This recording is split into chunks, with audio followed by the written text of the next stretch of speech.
All right guys, what's going on? This is exactly how I got my disabled PayPal back. This is a very unique strategy because this is coming from the PayPal agent themselves. So be sure to stick around and listen to every single step that you have to do in order to get this done. It's not a for sure thing, but goddamn, it definitely helped and it's definitely got my PayPal back. So before I start this video, be sure to subscribe and turn post notifications on because as you can see, I answer any and all questions within the first hour of every video, but you have to have post notifications on to be able to get alerted to be within that hour. So without further ado, here we go. So my PayPal got disabled because my stupid AliExpress supplier changed the link that was synced with Oberlo so that when people were ordering for 3 days worth, it was going to a non-existent link, so my VA couldn't order it. What that caused was about 260 unfulfilled orders and no tracking numbers on PayPal with tons of chargebacks through PayPal. So PayPal decided to just temporarily disable my account to review it. To my knowledge, they don't really just shut down accounts. They usually put it in this stage, it's called like purgatory, heavily audit your account in order to see if you should be using PayPal or not. I know a lot of people messaging me. This is a big thing in dropshipping world in the past couple of months. A lot of people are messaging me and saying that they're getting their accounts into this place and then they aren't able to get it out. When you're in this place, they're gonna ask for a bunch of stuff. They're gonna ask for your bank statements in order to prove you're actually ordering the product. And where you're ordering the product from. They're gonna ask for like proof of fulfillment. They're gonna ask for your supplier's information, like a lot of this because they are cracking down on dropshippers.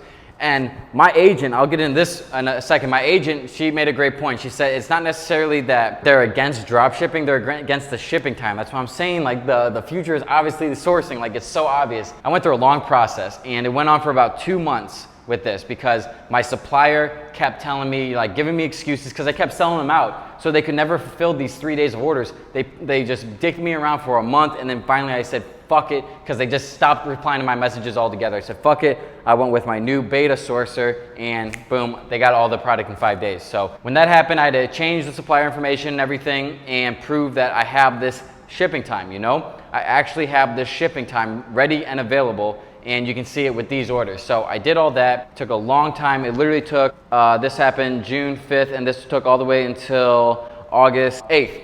And then August 8th, this was a couple days ago. What day is it right now? This was 3 days ago. I come in through August 8th and I get a call from the agent and this agent was awesome. She right from the beginning, she was like, I'm gonna keep it 100 with you. And just saying all this hilarious stuff. She's like, I'm gonna keep it 100 with you, Scott. I'm gonna be the coolest PayPal agent you ever seen. And I was just laughing, we were just joking, having a good time. And she goes, Scott, let me tell you something. If you don't speed up your shipping time, your account's gonna fall and crumble at the World Trade Center. And I was like, oh shit. Like this lady's like fucking like awesome, you know? I couldn't believe she said it. But yeah, to get to the point, this is how I got my account unfrozen. So I provided proof that I was fulfilling all the orders and I'm not exactly sure, I don't know the logistics, but I'm pretty sure Shopify automatically imports the tracking numbers into PayPal. I'm not 100% sure on that, but if they aren't, that's something everybody needs to start doing right now because she said that's what they're cracking on big time, really big time. I'm pretty sure they already sync. If not, I'm sure there's an app out there where you can sync it. Secondly, and this is a big one. A lot of people underestimate this one. Be extremely, extremely, extremely nice to every single customer service associate you ever talk to. They hold the power in their hands. If you're a fucking dick, they're gonna be a dick back. I guarantee it.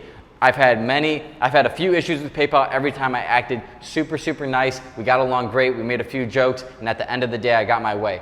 Be sure to remember that. And anything, not even just PayPal, the customer service representatives hold all the power, especially the agents at PayPal hold all the power. Be super nice. Do not get aggravated. It's easy to get aggravated. Do not get aggravated. Do not get frustrated. Just know that you are actually shipping your products. And if you're actually buying and shipping your products, unlike a lot of these scammers, you will get your account back, most likely if you follow these steps. When she made the joke about the World Trade Center, she made a good point. She expanded on that. She goes, recently we've been making a lot of bans because the shipping time is the biggest issue. It's always been with dropshipping. The sources are gonna redo all that. Again, I already covered this. So this is one part I didn't really take too seriously myself before talking to her. She says, listen, I understand I can see you have thousands and thousands of orders and you have, you've had maybe like 30 or 40 chargebacks. The 30 and 40 chargebacks is just a drop in the bucket, she said. I understand that's just a drop in the bucket in terms of how much business you've done.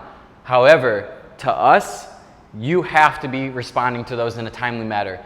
You will get your account banned for sure if you just keep letting them automatically drop off. Just automatically go into the buyer's favor, you know, just automatically. You have to at least respond, because she says they look at that, they take account for everything. They make sure that you're actually responding to the cases, you're actually, you know, uploading the tracking and all that. You have to make sure you're responding to the cases, you're shipping quickly, and you're uploading the tracking. And then fourthly, she said if they call, you have to pick up. If you don't pick up, then they're eventually just gonna put your entire account off. It's from Omaha, Nebraska. That's where PayPal's based out of.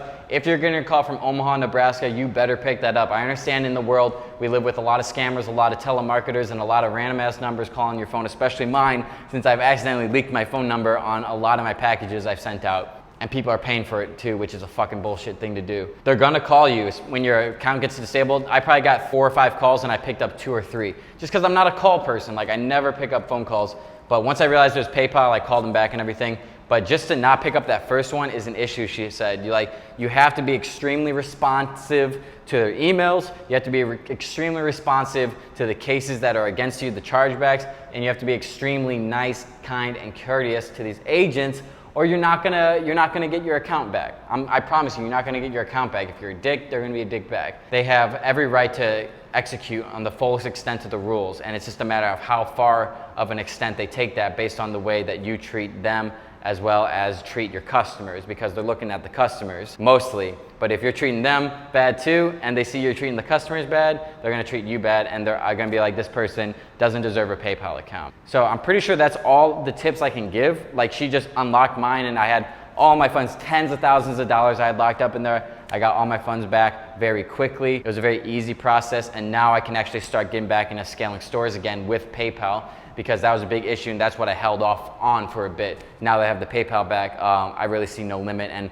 PayPal, Brad Loeffner, shout out to Brad, he said a good line. He goes, PayPal is a necessary evil. Like, yeah, it's a headache dealing with them sometimes. However, PayPal in itself, just having that as a trust badge, that's a major trust badge on your website, because everybody knows if you're paying through PayPal, they're gonna cover it. And if you accept PayPal on your site, that means they're gonna have a very secure purchase. You can have as many trust badges as you want, but to actually have a PayPal buy button, that's gonna be one of the biggest. So guys, thank you so much for watching. Be sure to hit like and subscribe and turn post notifications on to get in within that first hour. I'll see the first hour commenters in below. Let me know what you think about this video. Let me know if you have any tips on how you got your PayPal back. And yeah, thanks for watching.